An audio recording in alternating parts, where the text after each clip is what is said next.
Hello and welcome to Utopian and Dystopian Fictions, a podcast hosted by me, Matt Leggett, a senior lecturer at the University of Winchester, where I teach utopian and dystopian fiction. And me, Liam Knight, an independent scholar who holds a PhD in English literature from the University of Birmingham. In each episode, we interview a different scholar, thinker, or writer, asking them to help us myth bust commonly held assumptions about utopias and dystopias. If you like what you hear, please let us know by following the podcast, rating it on Spotify, or dropping us a message on utopian and dystopian fictions at gmail.com.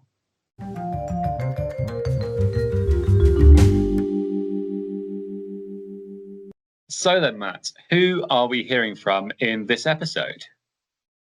Well, Liam, I had the pleasure of sitting down with Daniel Jenkin-Smith, co-host of the Save Me From My Shelf podcast, a podcast I listen to a lot myself. I'd highly recommend.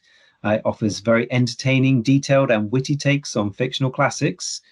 And also, as we entirely forgot to mention at the beginning of the interview, Daniel is also the author of the monograph, The Rise of Office Literature, Bureaucratization and Aesthetics in Britain and France, 1810 to 1900, which was published earlier this year. And so he is the perfect guest to talk about the subject of this episode, which is, drumroll, bureaucratic dystopias, or actually, in fact, utopias, potentially. We did talk quite a bit about Utopia.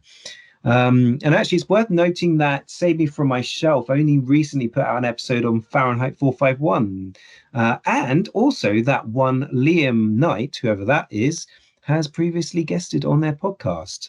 Yes. And we get to see Comedy Liam in that episode, something I've been trying to bring out here, but he always edits it out. So I don't know, maybe you don't like your own laugh, Liam, but yeah, what was that episode that we did on, I think, just Dystopia more broadly. Yeah, so it's more of a genre take. Like, cause I know they're often very text centric or text specific, but I think the guest episode in which I appeared was more broadly about dystopia. Yeah, it was a good laugh. Felt like a lifetime ago now, probably 2 years back, I think.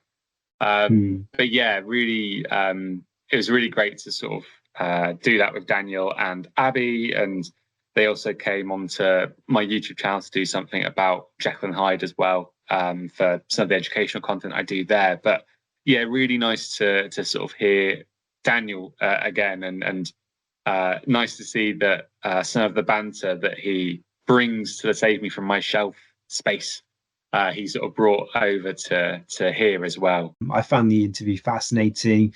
I think in large part, as you'll find out, that's because he is a real font of historical knowledge on bureaucracy. And most of his examples are coming out of the period post-French Revolution, so the sort of late 1700s into the 19th century, whereas most of my examples of texts I tend to reach for really sort of 20th and 21st century. And so we just started out by discussing pedantry, large part because I kind of accused him of being a pedant, actually. Again, another example of that great banter, and its connection to bureaucracy. And then I think Daniel gave us a really great history of the use of the term bureaucracy. From there, we talked about whether bureaucracy is fundamentally dystopian or perhaps even utopian. So we thought about some of the potentially utopian principles of bureaucracy, but also its kind of association and connection to autocracy. As the interview carried on, we discussed the in and out nature of kind of bureaucracy, this idea that you're kind of on the inside of it, you're kept at a distance, this idea that it can also be a way for power to distance itself from the populace. So we sort of spoke a bit about sort of Kafka in relation to that. And I think, Daniel drew a really important distinction in the interview between bureaucracies that are dystopian because they're dysfunctional, or those that are dystopian because the bureaucracy itself is sort of working too well. Kind of, I felt it was like a kind of division between the sort of Kafkaesque bureaucracies and sort of Orwellian bureaucracies, Orwell's being the ones that sort of work too well and sort of restrict you, and then the Kafkaesque being the kind of broken, dysfunctional bureaucracies. And then, in the second half of the interview, we discussed manual versus office work, standardization as utopian or dystopian, We even had quite a long sort of chat about AI as a kind of extension of this. And then sort of finally, Daniel spoke more about the sort of 19th century as this sort of time of transition where our present world emerges. So, of course, you have the Industrial Revolution, the rise of office work, but we also talked about things like urbanization as well in that. Yeah, thanks, Matt. Thanks for doing the interview. It was really, just really interesting. And I think having that quite strong historical angle was really helpful from my perspective as somebody who isn't so clued up on bureaucracy and whatnot, or at least like the theories and ideas and traditions of it. A few things you've said there have sort of raised some questions or thoughts or ideas in me. And the first one, I think, is where we're talking about bureaucracy and whether it's dystopian or utopian. And then I was wondering, where we hear the word bureaucracy or bureaucratic or whatever, is typically done in a negative fashion, right? Like you roll your eyes at, all the red tape that one has to do to get a funding bid or to get, X, Y, and Z off the ground. And get a podcast off the ground. Sorry, get a podcast off the ground. Actually, one of the least bureaucratic processes ever. Well, and that's like freeing and liberating, right? But I was wondering then if almost the word bureaucracy or all of the related terms, have they suffered from a similar fate to utopia or utopian in that, often I think where we say, oh, well, that's very utopian, that's very utopian thinking. I say we as in not you and I, but I guess like more generally humanity or society, it's often used in a slightly derisory tone. Oh, it's very utopian. Oh, it's very meaning unrealistic or too optimistic or whatever. And so I wonder if there's a shared trajectory there among both utopia and bureaucracy, where maybe they began with good intentions or they started with positive associations that have maybe over time become warped somewhat and become more reasons to dismiss something or to criticize something. Bit of a weird one there. I'm just going on words, aren't I? Etymology, whatever. A second. I think I would say I kind of agree with that. I found during the interview we talked primarily about bureaucracy in a negative capacity, but it's not necessarily the case that by its nature is a weapon for dystopia. Fundamentally, it's about organizing society in a way that prevents, the corruption of that society. Yeah. There's a reason why we have red tape, and it's to prevent people from abusing the system, right? Mm-hmm. So, although I suppose one might suggest that makes an assumption about humanity, that humankind naturally would abuse a system rather than sort of treat it with a kind of degree of respect by nature. I think it also leads to a sort of question I had, which is, do we actually enjoy bureaucracy? Like, what is its point? If we all just complain about it, why does it exist? What's its purpose? I don't know if you've seen this, but I quite like Slavoj Žižek's explanation, for this, which is really that we actually do enjoy bureaucracy, that it creates a kind of self-determining energy. There's a great sort of scene or a great sort of discussion in his film Pervert's Guide to Cinema, which you can find online, where he offers a kind of wonderful reading of Terry Gilliam's movie Brazil, and he describes a scene in that 1985 movie in which, well, you can watch the scene as you're watching the YouTube video or whatever as well, the clip, but we see suited executives marching down a corridor, energetically thrusting pieces of paper toward their boss, with him in turn offering that sort of precise rapid fire instructions left and right, and Zizek says what the impenetrable omnipotence of bureaucracy harbors is divine enjoyment. He sort of says the intense rush, quote, of bureaucratic engagement serves nothing. It is the performance of its very purposelessness that generates an intense enjoyment ready to reproduce itself forever. It's a really funny, it's a great scene in the movie as well. So in the scene, it continues and they stop outside one particular office, and the sort of the boss figure, if you like, played by Ian Richardson, sort of turns to the bewildered protagonist, Sam Lowry, who's played by Jonathan Pryce, And he says, your very own number on your very own door, and behind that door, your very own office. Congratulations, DZ stroke 015. And it's a sort of really great scene that sort of resonates with the central problem, I think, that bureaucracy creates, which is that bureaucracy in some capacities promises to treat us as individuals who have genuine problems to deal with, and we have to go through this system to get that problem dealt with, but ultimately ends up subjecting us all to the same unwieldy and inhuman system, right? So we cease to be individuals and we become numbers. So I think in that one short scene, it's a really great sort of depiction of I guess this almost a fundamental sort of paradox of bureaucracy. I kept going back to the interview.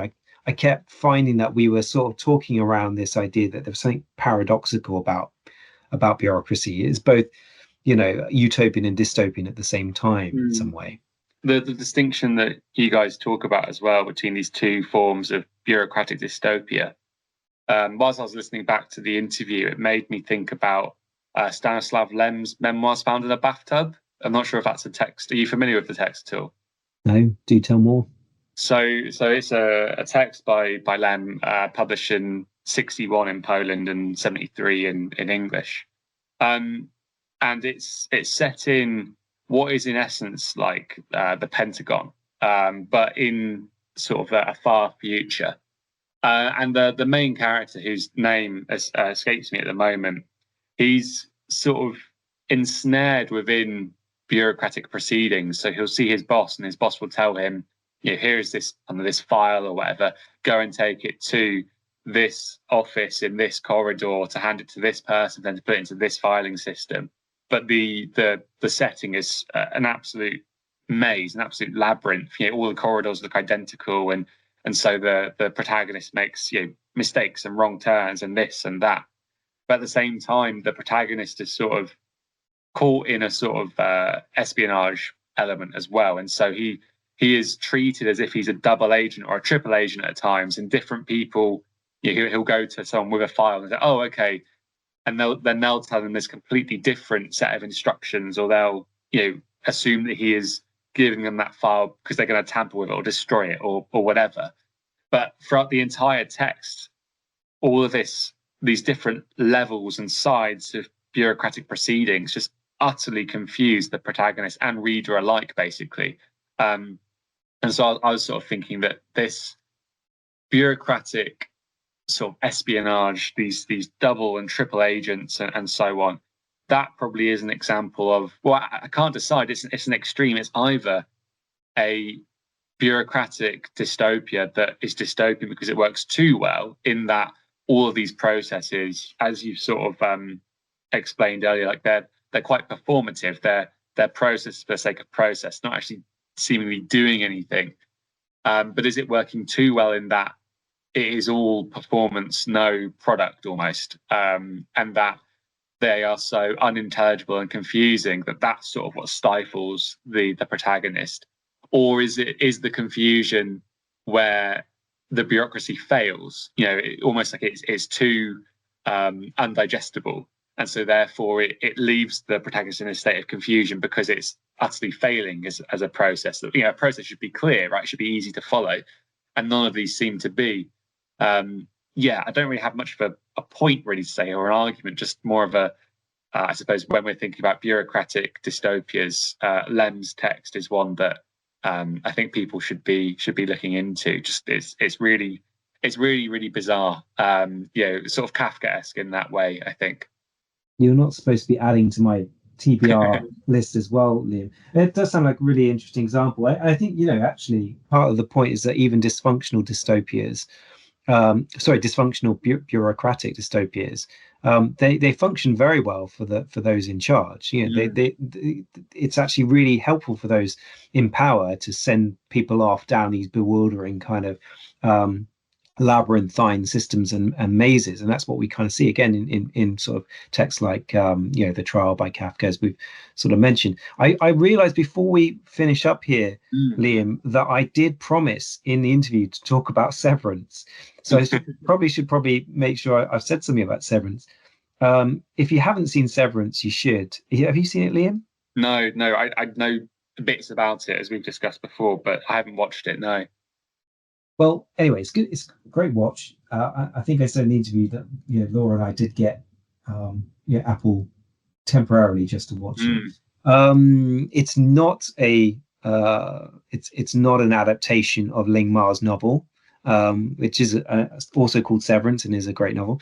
Totally different to that, but it is a kind of office-based dystopian TV show.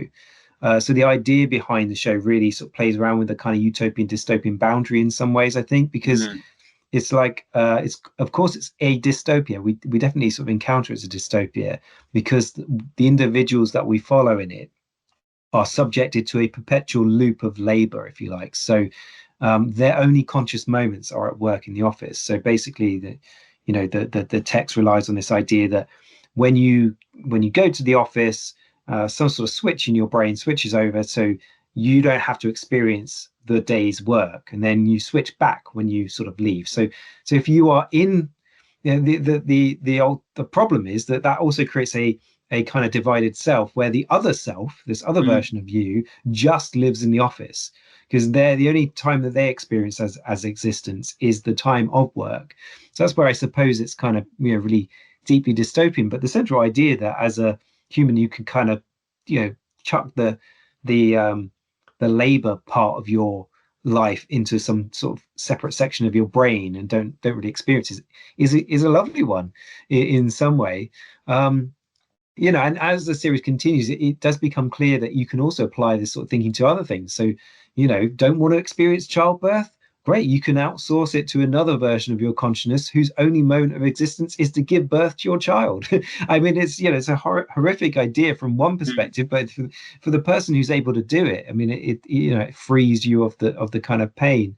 And I thought actually the interview was interesting, where at one point, Daniel was talking about the office as a kind of utopian non-space outside of the messy real world, and I couldn't help but think of the kind of pristine labyrinthine office corridors of Severance. If you've seen it, it was very much like the Lem text you were just describing. Actually, this is a kind of maze that traps its occupants inside.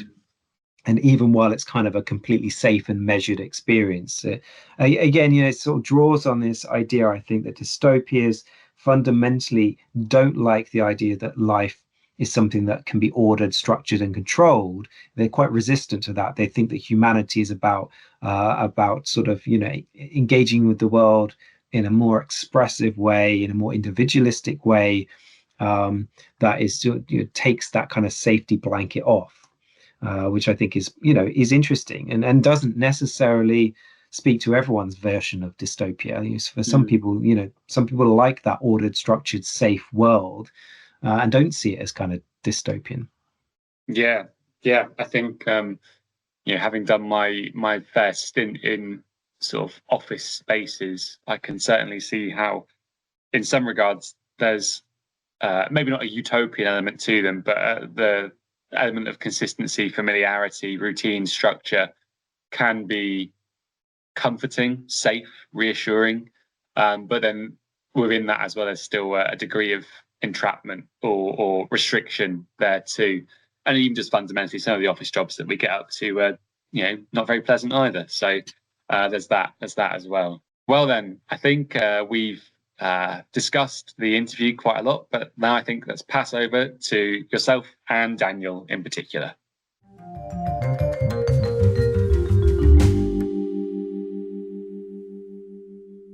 I'm delighted to have with us today Daniel Jenkin-Smith. Daniel, can you introduce yourself to our audience, please? Hi, I'm Daniel. I did my PhD at Aston University. It was about 19th century portrayals of office life, mainly in English and French literature. Currently teaching at University of Wales, Trinity, St David. And I co-host a podcast about literature called Save Me From My Shelf. We kind of recap classic texts and kind of make fun of them a bit and give a bit of analysis. It's kind of aimed at a fairly wide audience, although we don't necessarily have one. But that's the kind of that's my sort of background. I mean, I kind of think I may be slightly here under false pretenses because I'm not a utopian dystopian expert per se, but obviously bureaucracy is a big theme in a lot of dystopias and to a lesser extent utopias. So I thought it might be worth kind of sharing my wisdom, quote unquote, with you.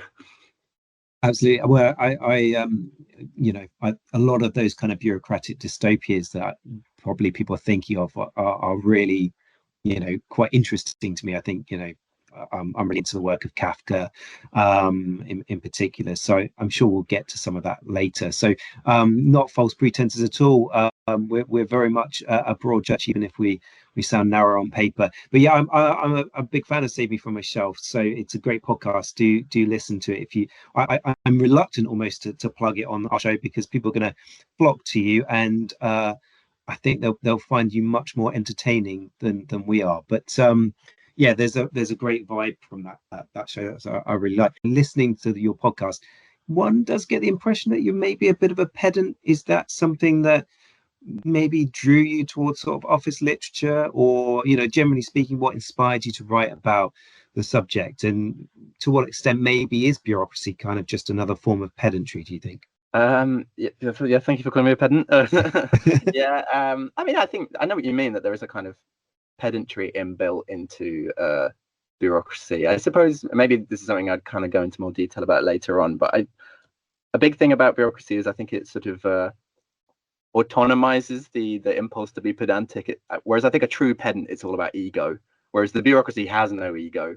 The kind of quote unquote little Hitlers that are sort of working for the bureaucracy maybe don't. So yeah, the job's worth. Yeah, that they don't necessarily get the same kind of gratification that a true pedant such as myself derived from. I think being a pedant is a great compliment in our circle, in the academic circle. So it wasn't meant as an insult at all. It's particularly in this world where facts, let's be honest, are pretty changeable. Being a pedant, I think, is really important. Sticking to what's accurate and what's out there, and yeah, not well, just no, making definitely, things up on the fly. I mean, I've just proven myself a pedant anyway by differentiating different kinds of pedantry. So I mean, I've out myself there. I mean, I think that's definitely a factor in my interest in bureaucracy. But it was also just, when you're a recently graduated post 2008 undergraduate, you end up getting a lot of not very entertaining, not very edifying, not very well paid kind of data entry jobs, and you also have a lot of time to read books that will kind of reinforce your resentment, and so you end up just reading a lot of like Kafka and Dickens and stuff that you were mentioning earlier, and you end up, I just kind of ended up sort of thinking, no, this would be a good subject for like a master's or a PhD thesis, and that's kind of, it's more the kind of resentment than the pedantry maybe that drove me towards portrayals of bureaucracy. Was it a dream of an academic job away from that bureaucracy? And then I think within academia we're all very familiar, uncomfortably familiar with bureaucracy, in fact. I mean, yeah, that's the problem, isn't it? It's saturated every aspect of our lives. So I mean, I suppose that's what maybe differentiates contemporary bureaucracy from the kind of pre-modern ones that maybe I'll talk about in a bit. But yeah, I think maybe there was a bit of that too, like I've got to get out of this office, and then you end up in another office. Into academia, where they really define that word pedantry. Might you say a little bit about that term bureaucracy? You've started kind of doing that a little bit there, but where does it kind of come from? What does it come to mean? I mean, it's obviously worth saying that sort of management techniques and organizational structures are like very ancient, aren't they? And they go all the way back to like Sumeria and the Mesopotamia, the first civilizations in China and stuff. And using kind of established writing kind of paperwork practices or kind of information storage practices is also very old. The term bureaucracy itself is not that old. It comes from the mid 18th century. It was a kind of witticism coined by one of the the physiocrats, the 18th century French kind of proto-economists. One of them, Vincent de Gonnet, he coined this term for like what the kind of French administrative state was like. So he was saying like, oh, we're kind of just crazy about offices in France and crazy about desks. Bureau meaning office and desk, and then kind of kratos meaning power, like Aristotle's modes of government. So yeah, he was coining this term to say that the absolutist French state was really a kind of a bureaucratic state. The thing that he was describing is not really what we would understand as bureaucracy today. Maybe it was much more like about sort of, well, maybe actually it is a lot like what we know today, because it's a lot of independent contractors and stuff. It's a lot of like, you know, rent gathering capitalists, if you know what I mean, like people that get the commission to gather taxes in an area and try and make a profit on it. So it was maybe less like a pure bureaucracy like we would understand. But that's where it comes from anyway. And it kind of got really big during the French Revolution, when a kind of more rational, quote unquote, model of kind of impersonal power and personal organizational management started to coalesce around the kind of revolutionary French state. Essentially, they were like, we can cut all the dead wood, we can get rid of all these aristocrats, and we can just have a kind of a body of workers whose only job is to organize. So that's definitely a key moment in the development of bureaucracy as a term. Obviously, like, I think more generally, though, it kind of speaks to the kind of processes that define modernization as we maybe understand it now. So the increasing regulation of trade and commerce and of kind of people's interactions with each other, you know. So, I mean, the law was always a thing, but now interactions are maybe kind of more regulated than they ever have been, and work processes are more regulated than they have been, more kind of dominated by autonomous presences, you know what I mean, like a management and things, rather than by the workers themselves. And I mean, that kind of goes through the 19th century. You start off with people like Dickens, who are kind of portraying seemingly very primitive bureaucracies from our eyes, and then you end up with someone like Max Weber, like kind of sociologically canonizing bureaucracy in the early 20th century, and kind of saying this is this kind of pure autonomous system of management that has no idea of, that is not kind of tarnished by forms like traditional forms of power or patrimonial forms of power. So I suppose that's maybe like a little potted history of bureaucracy today and like what its position in modern society is. Yeah, I mean, it's really interesting, because I, you know, I'm certainly no expert in this field, and I often think of bureaucracy as a kind of 20th century phenomenon. So it's really interesting to hear that sort of much longer history. You know, I'm kind of thinking about kind of Weber as a kind of beginning point, I suppose, rather than almost like as an end point. Yeah, kind of version of that history. Yeah, I think he sort of seals the deal on it, really. I think he's the kind of, bureaucracy has arrived with him, but it obviously had a long journey there. I mean, bureaucracy, I mean, and just listening to you speak about it there, I kind of get the sense that it has a negative connotation, you know, more broadly in society, but for you as well, perhaps. I think it's difficult to be, as I say, an academic in some way and not sort of resent bureaucracy in some capacity. And I think, you know, if we're thinking about bureaucracy, the instinct is to think about dystopias, right? You know, famous dystopias, for example, Franz Kafka's work, and, you know, work of George Orwell, movies later on like Terry Gilliam's Brazil, where we sort of see that kind of Kafkaesque world, you know, in a really sort of kind of energetic and exciting way, I think, which is sort of counteracting this deeply dystopian vibe that the movie has. But in another sense, you know, bureaucracy strikes me as kind of fundamentally utopian, given that it focuses on organization, administration, safety as a measure against the dystopian forces of institutional corruption, for example. You know, in your reading, have you tended to find bureaucracy connected more strongly with the utopian or the dystopian imagination? Yeah, I think you're definitely right that bureaucracy has a kind of pejorative connotation. I mean, it started off as this joke, this witticism. So I think whenever someone uses the term bureaucracy, that's already very loaded, right? They're already kind of attacking the object being described. I mean, yeah, if you start talking about administration or rational organizational structures, maybe that sounds a lot more positive, right? So I think maybe it's a question of how you label this thing we're talking about, which is, in fairness, very wide, and also very famously kind of expands to fill whatever space it occupies. So I think, you know, it could, what we're describing has a kind of fuzzy boundaries, and it's how you want to describe it definitely colors is colored by your kind of experience of it.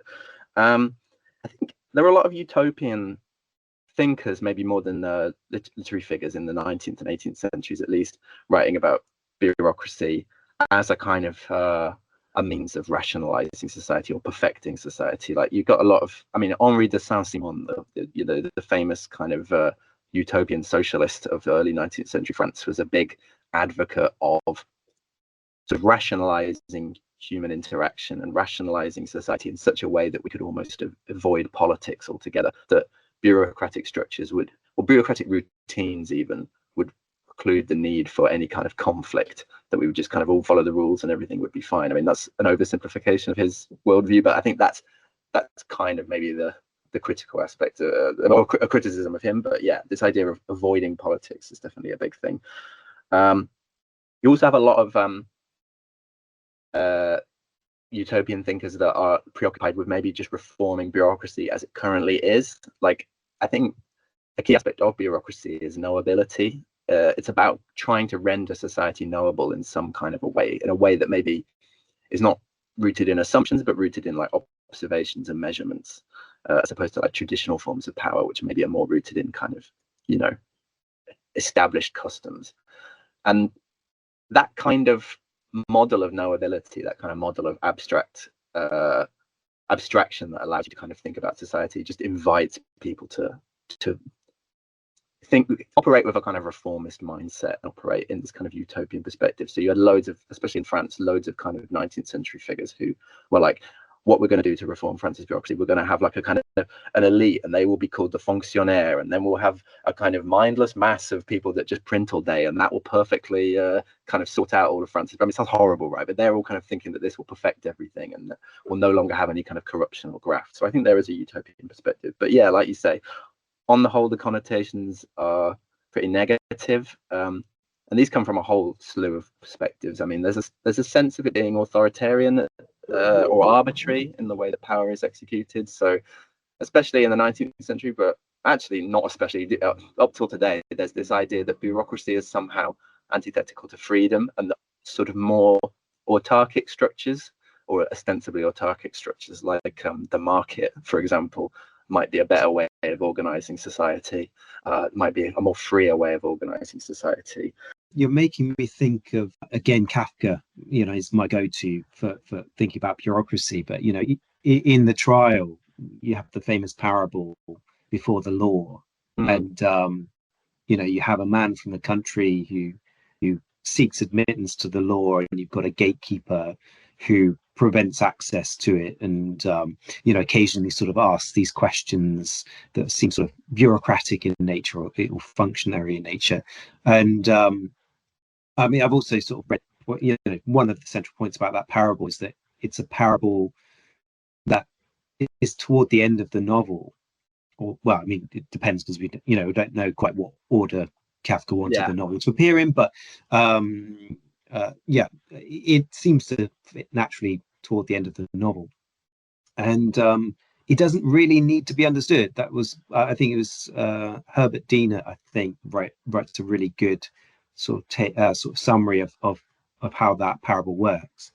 And you know, he sort of says, you know, there's nothing more, you know, you can't imagine anything more futile than putting in a parable that seems to sort of be about the riddle of the whole text, that actually doesn't need to be understood, because it you know, it doesn't actually solve the problem in some way. So there's a priest giving a parable, but the parable doesn't actually fix anything in some, or really offer you what the meaning is. But there is a kind of sense there that the law itself is something that should be accessed by anyone. You know, the person from the country sort of says, well, I thought anyone, you know, should be able to access the law, and the sort of gatekeeper says, oh no, I'm just the first of many guardians against this admittance. So yeah, you're kind of making me think about that sense that bureaucracy is used by people in power in order to prevent those outside from coming inside. And you know, we might go back all the way, I suppose, to Thomas More and think about his background as a kind of in law and as a lawyer. I mean, famously in Utopia there are no lawyers, as a kind of origin point for a kind of suspicion about bureaucracy, perhaps. I mean, that's definitely true. It's a strange parable, isn't it? Because it ends with the guardsman saying, or the guard being like, this door was for you. So you don't have access to the door, but it also was for you. So you're kind of, I always thought with Kafka, there's a kind of mystical edge that bureaucracies aren't very like classically Weberian, if you know what I mean. They're much more kind of grubby and sort of like kind of they're more like something from like Gormenghast or something, if you know what I mean, like or Dickens, right? And they are sort of this sort of image of pristine rationality, but obviously that speaks to a certain face of bureaucracy. But yeah, it's sort of like you're kind of enough, neither in it nor out of it. I think that's the sort of big thing. It's a discourse that sort of understands itself, and if you don't understand it, that's kind of your problem, but also you're not really invited into it anyway. There's a kind of, yeah, this, I mean, David Graeber writes in his Utopia rules book, he's like, it's a way of ossifying structural violence or crystallizing structural violence, right? There's all these kind of oppressive structures in place, but you can kind of mediate them through or paper over them literally with paperwork, right? So I suppose that's definitely a factor. I mean, it's important to compare like Kafka to Orwell, though. I mean, like ostensibly, like maybe the kind of the exoteric reading of 1984 is of this kind of purely rationalized world in which sort of individual autonomy is just kind of eradicated, and so that seems very different to the Kafkaesque one, which is much more sort of motley, if you know what I mean. It's a much more, Orwell's is a much more kind of Weberian vision of bureaucracy, like, you know, we're just going to be so rational that everything will be disenchanted and that the individual as a kind of free thinking being will no longer really exist.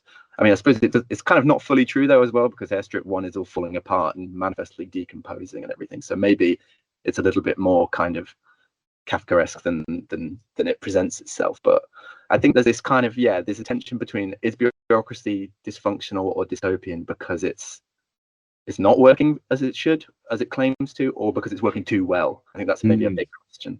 Yeah, I mean that again, you know, in Orwell, it kind of works too well, doesn't it? And therefore, it becomes overbearing, controlling, and strips individualism entirely. Whereas in Kafka's version, bureaucracy actually doesn't actually perform the role bureaucracy is designed in its utopian capacity to perform, because it doesn't prevent corruption. It just provides another avenue for it. You know, I'm thinking about sort of, you know, the way in which the court proceedings are kind of, you know, you can subvert them by going to see the court painter and getting your portrait done. You know, it's a kind of, your bureaucracy becomes just another layer of corruption, rather than, you know, as I said, it's kind of utopian angle should be that it's a way of preventing systems from being distorted and corrupted. So yeah. I mean, I'm also thinking about things like, you know, utopian texts like William Morris's News from Nowhere, which, you know, at the end of the 19th century was really sort of, I think, aiming to revitalize manual labor and handicraft. I've often thought of that text as a kind of response to the Industrial Revolution because of its focus on that return to the pastoral. I think in a previous episode, I think Liam came up with this great idea of having merchandise hats of "Make London Pastoral Again," which I quite like. Yeah. If we ever you know, get a bigger audience, perhaps we can put that out. That'd be great. All about the merch. Yeah. Well, have you got any save me from myself? No, I don't know why I said that. Yeah, maybe I should get some. You should. I don't know what it would be, but I'm sure you can come up with some good stuff. Yeah, but yeah, so in some ways, sort of News from Nowhere is really kind of about the uniqueness of handicraft in response to kind of pushing back on mechanized mass production, right? But perhaps we might also read its intention, or its attention rather, to physical labor as a kind of response to the rise of office work during the period. I wondered if, you know, if that was a period where office work was becoming sort of entrenched. Is this about sort of pushing back on this sort of very cold, bureaucratic kind of new form of emerging society that he's trying to get back to the kind of the vitalistic? Would that be fair? Yeah, I think so. Yeah, I mean, like there's that kind of there are no snakes in Iceland chapter that's just like, yeah, we have no governmental apparatuses. The end. You know, there's that kind of bit. So he obviously kind of wants to kind of get rid of these huge administrative structures out of his ideal society. Definitely, Morris does. I mean, talking about industrialization and bureaucratization together, it sort of gets to the point of it, I think, because at least as we understand bureaucratization today, or at least as I understand it, maybe, it's about divisions of labor. So in the same way that industrialization breaks a previously sort of whole, as William Morris might view it, kind of handicraft or whatever, into a series of component parts, and maybe even kind of you know, crystallizes them in the form of a machine that a worker no longer really understands. A worker hasn't produced this machine themselves, but, you know, now it's kind of operating them in the sort of Marxist terminology. In the same way that bureaucracy is also about maybe the overreach of divisions of labor, right? That the ability to organize yourself has been expropriated from you, and it's been kind of instantiated in these people, these kind of workers that record information and record and kind of what's the word, mandate your behavior in a kind of work context or in any other kind of social context. So I suppose, I mean, that's kind of really what's being got at here with News from Nowhere, is this idea that divisions of labor can somehow fragment a person and make them kind of less of a fully rounded person. I mean, Weber says that too, doesn't he? He says, like, bureaucratic power is efficient, but it also kills this kind of idea of a fully rounded ideal of a person. I think he talks about, like, the scholar gymnasts of ancient Greece or something funny like that, you know, this idea that you could be kind of more than the sum of your parts. I mean, the kind of the big tragedy about bureaucracy, at least according to a lot of 19th century writers, seems to be that the division of labor means that not only are clerks figures that are kind of doing the thinking for other people, but also they're not even thinking themselves, if you know what I mean. They're sort of doing the manual work of intellectual work. They're just copying and writing what other people kind of think. So there's this kind of, there's sort of lost between intellectual and manual labor. And I think Morris's text is speaking to a world in which, no, you do have this kind of, you can affirm yourself in reality through objects, but also you're kind of engaging with other people in a kind of meaningful decision making way. I suppose it's going back to the very sort of Marxian critique, isn't it, of kind of you're alienated from your the kind of product that you produce in some capacity as a kind of office work. I'm thinking about I know I asked you ahead of this, you haven't seen Severance, which you definitely, no, embarrassingly, you definitely should do, because yeah. I think you get a real kick out of it. But in Severance, you've got these kind of office workers. This isn't really a spoiler because you get it right from the beginning, but they are working on something with numbers, but they are working with it in a way that they will never really, they don't know what this product is. They don't know what the numbers refer to. They just know, they just have a sense that this number should go here and this number should go there, but they don't know why. And I think that's kind of maybe a little bit sort of connect to what we're saying. I might talk in the intro when Liam and I record about Severance, because I just think it's a really interesting, wonderful text, but I won't bore you with it now if you haven't watched it. I know I should watch it. I think it's on Apple TV, and I just like, it is. I have to say, my wife and I, we did we did get Apple TV briefly just to watch Severance, and then got rid of it again. So I should do, which I probably should do, and I should do my due diligence really. But I think this also kind of is about intellectual and manual labor as, like, how do we regard them as a kind of, they're a sort of false dualism really at heart, I think, aren't they? But there's a fetishism of intellectual labor that goes all the way back to Aristotle, and that's why you have this stereotype of bureaucrats being a bit sort of pompous and like, I don't work with me hands, and everyone's kind of like, well, you sort of do actually, you're sort of writing all day. But equally, in the 19th and 20th centuries, there's this idea that you're not really a real man, maybe, if you are working in an office and you're not kind of using your hands in this meaningful way. And I think maybe William Morris is sort of speaking to that too, because it's like some slightly funny gender stuff in the News from Nowhere that he tries to kind of square a few sort of feminist circles, and with this idea that, oh, they're happy to be serving us, and things like that.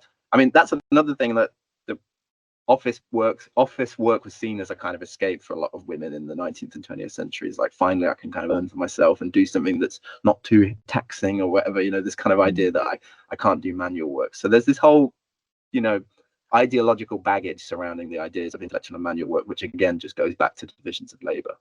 I mean, this is making me think about the opening of your book, in which you talk about office work as replicatory labor, which I thought was a nice term for it. Is there not a sense, though, that all labor itself is to some extent replicatory? I mean, is there something you think that makes office work more repetitive than, say, manual labor, or is it really just the same thing?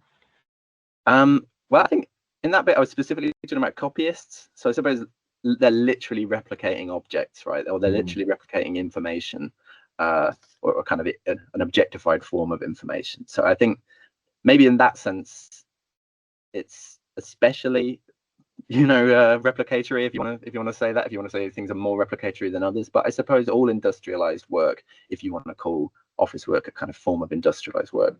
All of it is about replicating something under the same conditions and trying to kind of standardize those conditions.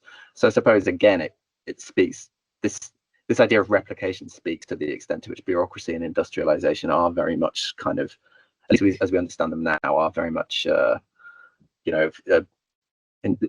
kind of cahoots with each other, or kind of two faces of the same kind of process. So I suppose, I mean, maybe clerks are just as industrialized as everyone else, but there seems to be something especially alienating, like we've been saying, about copying information that you haven't made and that isn't actually anything physical. You're just there copying information and dispersing it around.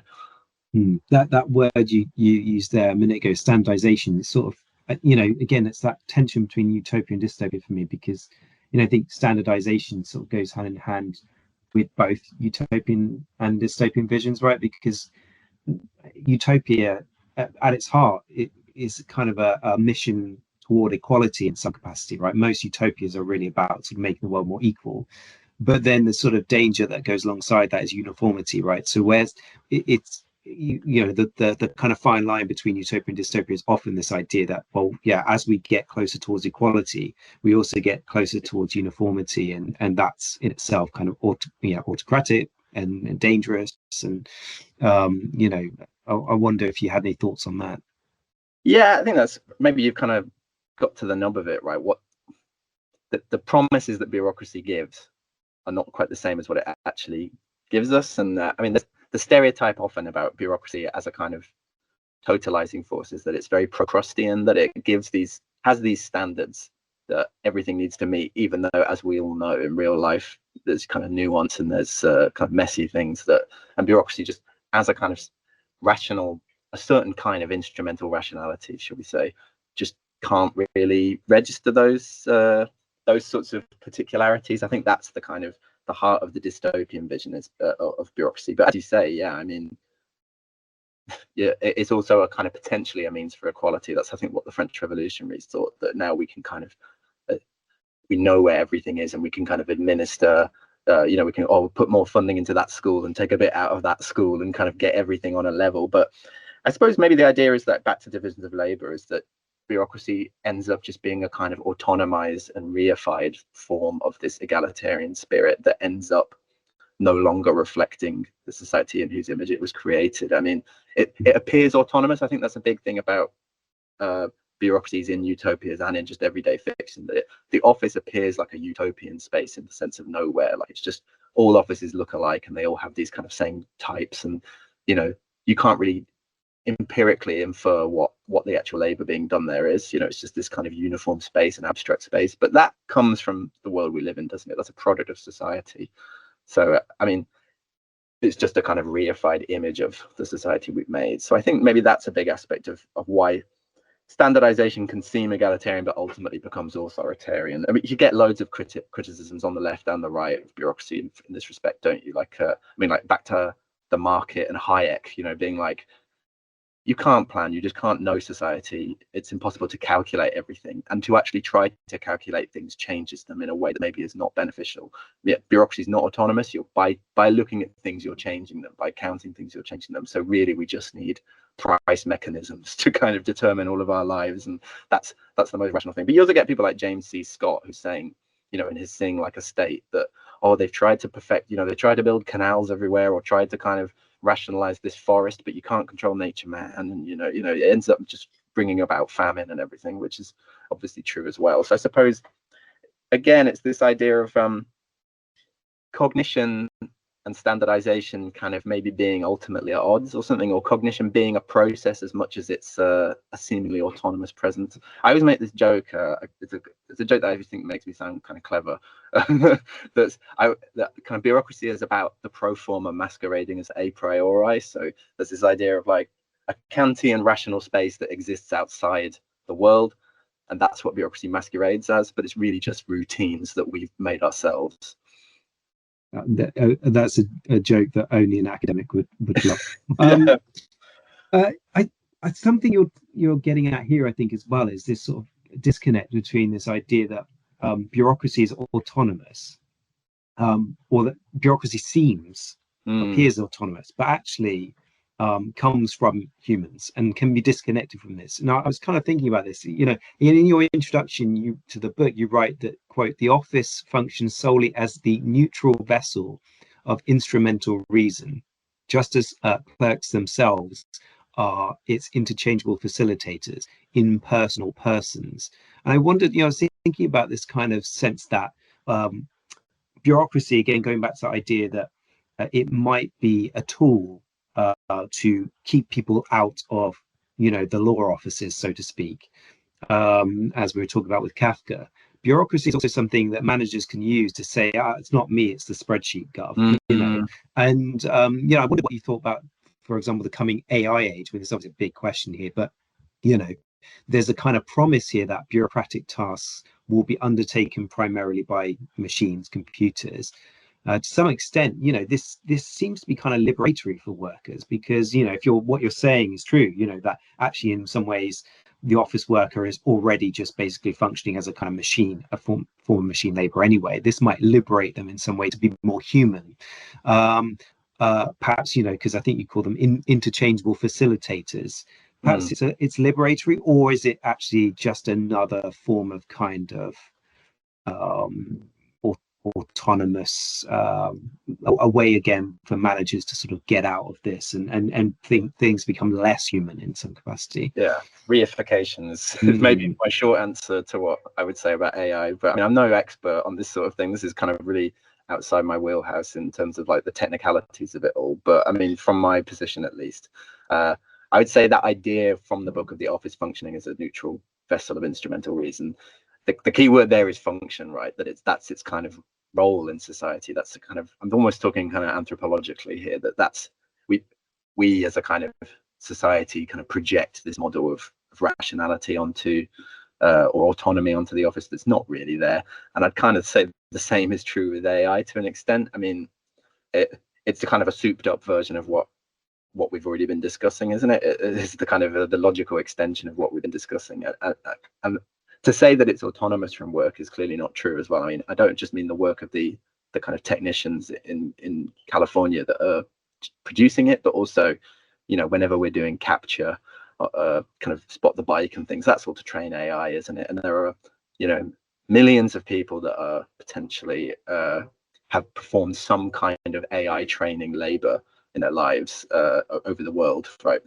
Especially in the kind of global south. So I kind of think that it's just, again, like to say, like a souped up version of these kinds of seemingly autonomous structures that kind of mediate our behavior. I mean, in an ideal world, we would have these kind of intersubjective structures that allow us to distribute goods rationally and distribute, you know, I'm kind of outing myself here, but yeah, distribute goods rationally and distribute goods fairly and equally. But I just think that the kind of people that, or the kinds of logic that is pushing the production of AI as we know it today, maybe it doesn't do that. I'm just thinking about in Capital Volume 1, where Marx talks about, in the chapter about machines, he talks about before the Industrial Revolution, there was already an attempt to, or before the kind of advent of steam power, people were already trying to kind of maximize profits by inventing a spinning wheel that you could run with your legs as well as your hands at the same time, like it had two wheels.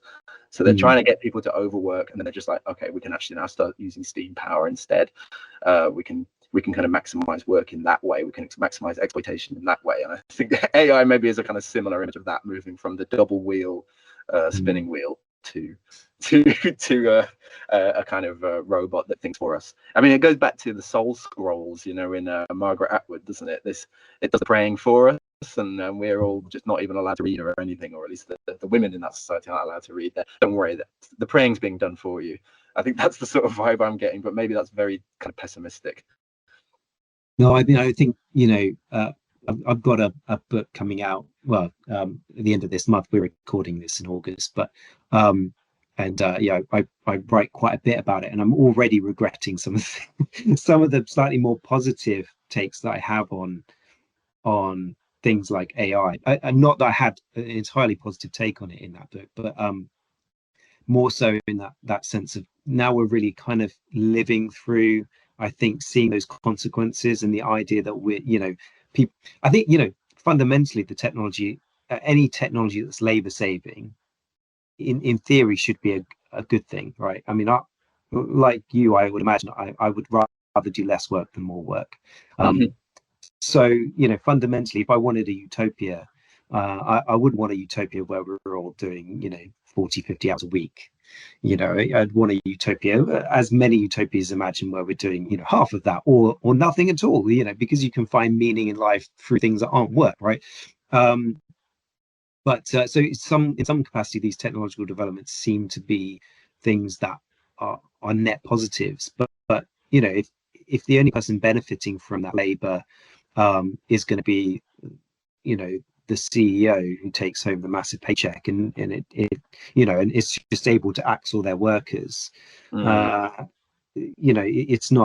just gonna exacerbate the current inequalities in our societies. So and it's funny, reading people like Oscar Wilde, writing about this in his time in industrialization, and he's pretty much making the same points that with automated labor and factory work, that this would be great, apart from the fact that the only person that takes the benefit from it is the factory owner, and it's the same thing. We've seen it all before, right? I mean, I don't want to be too kind of sort of trans-historical, but industrialization is a similar story, or a kind of warning for, did people do less work during the Industrial Revolution? Well, at least, not really.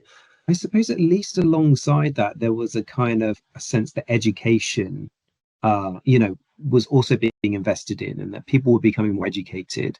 Whereas actually, it's just kind of scary for me, is the knock-on effect of AI is that people are just going to be less knowledgeable, because the AI, as you say, is doing the thinking for them.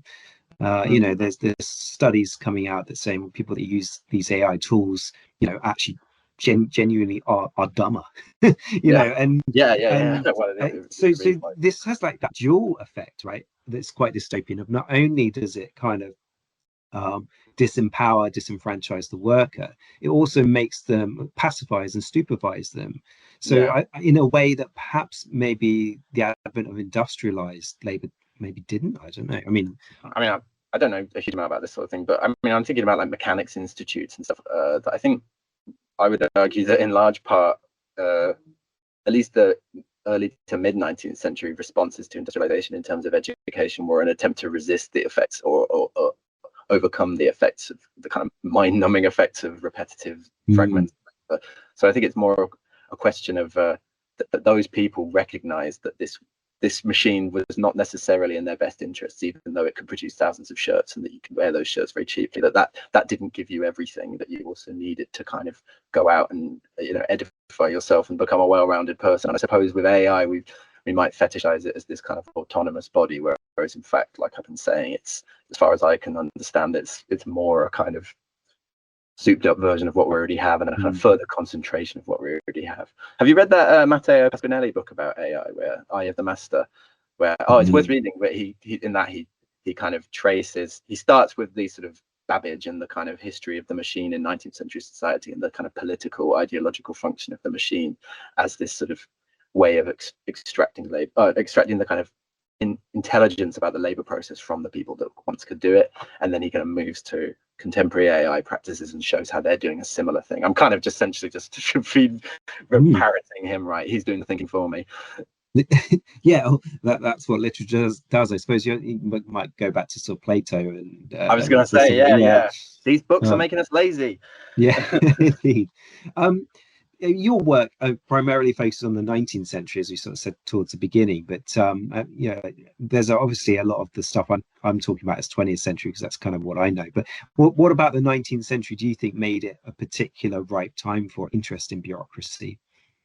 Well, like I've already been saying, that this was a sort of maybe a formative moment in its sort of in the development of what we know bureaucracy to be today, or of organization to be today. Like I've already been saying that we can talk about Chinese mandarins and things. There's the thousands of years worth of bureaucratic history, but at least there's a modern, very saturated, seemingly very rational model of bureaucracy that we understand today, very proletarianized as well, the version that we understand today, emerges in the 19th century. I think a big thing is that it was seen to be emerging as well in the 19th century. Like people could see it developing around them, and not always in directions maybe that they liked and maybe that we would even recognize. I mean, we talked a lot about like rationality and stuff and the sort of totalizing effects of a kind of pure bureaucracy or whatever that might mean. But equally, like with Kafka, it's in the 19th century, they're often interested in how it goes wrong and how it like harbors the vestiges of an older system. I mean, the word clerk itself, despite coming to refer to this sort of very fragmented, very atomized, like proletarianized sort of information worker, if you want to call them that, it obviously comes from like monks and priests and things, doesn't it? I mean, it's like cleric. And there's this idea that in people like Dickens, there's this idea that the bureaucratic structures in our midst are almost extensions of these kind of traditional structures and these kind of mystical structures almost that maybe don't work as well as they should and are maybe working more for their own benefits than from anyone else's. I mean, this is not by any stretch of the imagination a utopian or dystopian text, but something like Bleak House does, it starts with a post-apocalyptic sort of metaphor, doesn't it? You know, that London's full of mud and it's almost as if the the waters of the flood had just receded and you could almost imagine dinosaurs being around here. And there's this idea that we're living in this very primitive fallen world that's kind of almost gone back to a kind of medieval sort of squalor, and that Chancery, the big court that sort of is the center of the novel, is somehow causing that and is somehow profaning the world we live in through these sort of inefficient rarefied structures. So I suppose maybe you've got all the stuff we've been talking about so far about the kind of utopian character of utopian in the kind of purely neutral sense character of the office as this rational empty space that you can project loads of stuff onto and kind of see as sort of purely instrumentally rational. But then also no, it's all kind of grubby and gothic and messy. And I think that's why the 19th century is such an interesting period to talk about bureaucracy and like industrialization in general, that it's sort of, it's very dirty. You know, computers aren't dirty in the same way as clerks and offices are, if you know what I mean. So they kind of see that process. Mine is, so you know, it's got loads of crumbs and all sorts of things on it. So well, yeah, maybe you've got a very pristine laptop or whatever you're working on. I mean, I was also wondering about whether this is connected perhaps to the rise of the kind of urban metropole. You know, there's another kind of common source of kind of inspiration for dystopian fiction. I saw in the book that you're writing about Lewis Mumford, for example, which made me think about, you know, perhaps is the rise of office literature, and bureaucracy also, you know, coinciding with the rise of kind of increasing urbanization, or is that a connection we could make? I mean, definitely. I think it's that idea of being deracinated from, or the urban and the rural being increasingly deracinated from each other. I mean, this goes back to Making London Pastoral again, doesn't it? That the image of London that William Morris provides is sort of neither purely rural nor purely urban, isn't it? It's a somehow, you know, like in the Communist Manifesto, it's a kind of image where town and country have somehow kind of reconciled their differences and are friends again, and sort of can kind of get the best of both. And I mean, the city is often remarked upon as this kind of extreme example of divisions of labor, where people are no longer in touch with this sort of the natural world, and offices and bureaucracies are clearly a sort of an extreme image of that, aren't they? Where you don't produce anything and you don't seem to have any knowledge of anything real. You know, well, you don't know anything in these offices. You know, you're just dealing with representations. You're dealing with symbols. So it's this idea that you're sort of cosseted but also alienated at the same time. I think maybe the city does speak to that, but equally, I mean, cities are messy places, especially Victorian ones, and there's an idea that these kind of rational organizational structures don't really converge or don't really help make the city irrational or make the city more knowable. They just add to its confusion, and they just kind of get lost in the cracks, and that the participants of bureaucratic structures are as much part of this kind of strange landscape of the city that as like all other sort of like, you know, street sweepers and things. You know, there's that kind of idea too. I mean, that's what got me into bureaucracy, actually, is the thing that I start my book off with the Edgar Allan Poe short story, The Man of the Crowd, where he's watching all the kind of the different social types in London, and he sees all the clerks and he sees them like trying to look respectable, but they're just obviously not. And that's this idea that they're sort of just kidding themselves, and the whole of these bureaucratic structures are kind of kidding themselves, but also we're just stuck with them. Brings to mind Daniel Bell's Cultural Contradictions of Capitalism. I don't know if you're familiar with it, but I know the Information. Oh, wait, was the Rise of the? Is he that one? Information Society, or don't Anyway, know. sorry, But carry on. anyway, 1970s he's writing, and he's kind of talking about the kind of division between um, the way in which capitalism encourages the division of the self between the kind of office worker who plays by all the rules, regulations, the kind of bureaucracy, if you like, of daily office work, and then is encouraged by consumerism to go home and be hedonistic and spend. And that kind of, the city is that kind of representation of that, isn't it? Where, in a day you've got, as you say, all these clerks sort of walking around in their suits and going to work 9 till 5, very organized. And then at home time, it's it's the nightlife, the messiness, the kind of the hedonistic, the drug culture, these kinds of things. So maybe that kind of speaks to that a little bit. I mean, definitely. I mean, the booze and the opium and all the kind of excesses that they're going to be getting are themselves brought here and produced via managerial structures, at least in the these days, right? I mean, you kind of need bureaucracy to facilitate hedonism. That's also part of it, isn't it? That as well as hedonism as a kind of escape from bureaucracy. So I mean, that's another thing, that instrumental rationality can be used to whatever end. You have people in offices helping the production of like fidget spinners or whatever crap we have these days. It's not necessarily producing something rational, it's just producing whatever rubbish we think we need in the most efficient way. Did we actually? I'm not even sure if I remember at the beginning when you introduced it. Did you actually mention the name of your book? Oh, I'm not sure if you did. Yeah, the rise of office literature, bureaucratization. You may have done. Anyway, I don't think I did. It seems cruel, slightly, to ask this, given the book's only just come out. So you it's obviously a big project that you've been working on for a long time, and comes out of your PhD. So, but have you got something you're currently working on? A new project?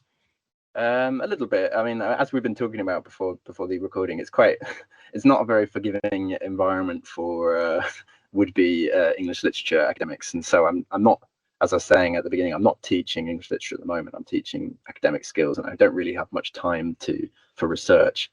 But I mean, I've in the pipeline for a long time. I've had various articles. One about the idea of, there's this kind of recurring idea in 19th century literature that office work is somehow a form of slavery, which seems just so crass. Especially like as I've already been saying, a lot of the clerks of Liverpool were obviously getting all this cotton in, and they could see what what they were, what machine they were part of, right? But that idea of like a sort of a middle class malaise about having to kind of have a salaried job and not being free, and how it's actually worse for me, if anything, because I actually respectable, and that kind of, I was kind of interested in that sort of very dodgy ideological motif of thraldom of the desk, as they always call it. So that's one thing I'm working on. That's probably the main thing. But yeah, that sounds really interesting. As a sign off, we do always ask our guests to talk to our audience about a text. Could be novel, movie, piece of criticism, TV show, whatever. Severance, obviously not. I mean, I'll recommend Severance, but your own work excluded, obviously. You should go out and check that book out. But something you think everyone should read, perhaps, even if it's not something utopian or dystopian, something that's going to help them get to grips with kind of the nature of bureaucracy. What would you recommend? Well, I mentioned it already. Actually, I was thinking that Utopia of Rules by David Graeber, the late great anarchist anthropologist, which is, I mean, it's a sort of quite a good introductory, but also very probing work on what role bureaucracies play in our society, and that they are a kind of utopia. There is this fantasy of rules-based organization, as we've been talking about. And he kind of goes through all these sorts of different cultural iterations of bureaucracy and these kind of historical appearances of bureaucracy and different kind of commentaries on them, and starts to kind of probe them quite a lot in some often quite funny ways. So I'd say maybe that's a good sort of gateway to thinking about bureaucracy in society, but also in utopian fiction. Sounds perfect. Brilliant. Thanks so much for coming on and speaking to us, Daniel. Really insightful chat. Enjoyed that greatly.